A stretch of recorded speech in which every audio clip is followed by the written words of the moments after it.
நம்ம விஷால் அவருடைய நடிப்புல கடைசியா வெளியாகி இருந்த படம் தான் மார்க் ஆண்டனி.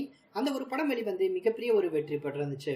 இதனை தொடர்ந்து விஷால் மற்றும் ஹரி கூட்டணியில தற்போது ரத்னம் அப்படின்ற ஒரு படம் உருவாயிட்டு இருக்கு. இந்த படத்தை பார்த்தோம் அப்படின்னா வருகிற ஏப்ரல் மாசம் படக்குழு ரிலீஸ் பண்ண போறதா ஏற்கனவே அதிகாரப்பூர்வமா அனௌன்ஸ்மெண்ட் பண்ணியிருக்காங்க.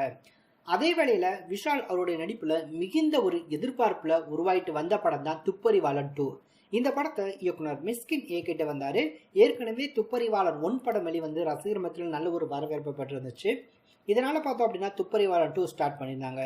படத்துக்கான ஷூட்டிங் ப்ராசஸ் பார்த்தோம் அப்படின்னா லண்டன்ல நடந்துட்டு இருந்துச்சு.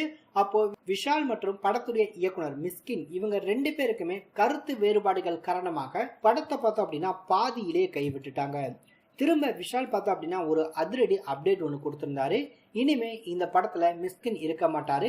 இந்த படத்தை இதுக்கப்புறம் நானே இயக்க போறேன் அப்படின்றத அதிகாரப்பூர்வமா அவரே அனௌன்ஸ்மெண்ட் பண்ணியிருந்தாரு. அதன் பிறகு இந்த படத்துக்கான அடுத்த கட்ட நகர்வுகள் அப்படின்றது எதுவுமே இல்லை. துப்பறிவாளன் 2 வெளி வருமா வராதா அப்படின்ற ஏகப்பட்ட மில்லியன் மார்க் கொஸ்டின் தான் வைக்கப்பட்டு இருந்துச்சு.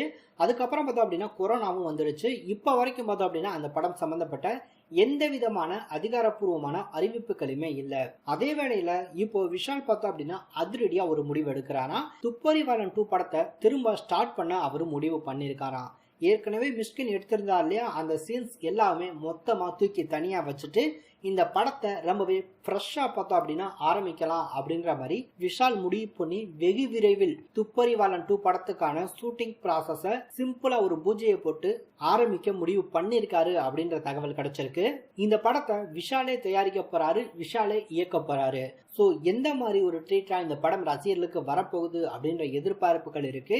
விஷால் கையாளக்கூடிய இந்த இயக்குனர் அப்படின்றது ரசிகர்களுக்கு பிடிக்குமா அப்படின்றது இந்த துப்பறிவாளன் 2 வெளிவந்தாதான் எல்லாருக்குமே தெரிய வரும். அது வரைக்கும் வெயிட் பண்ணி பார்க்கலாம்.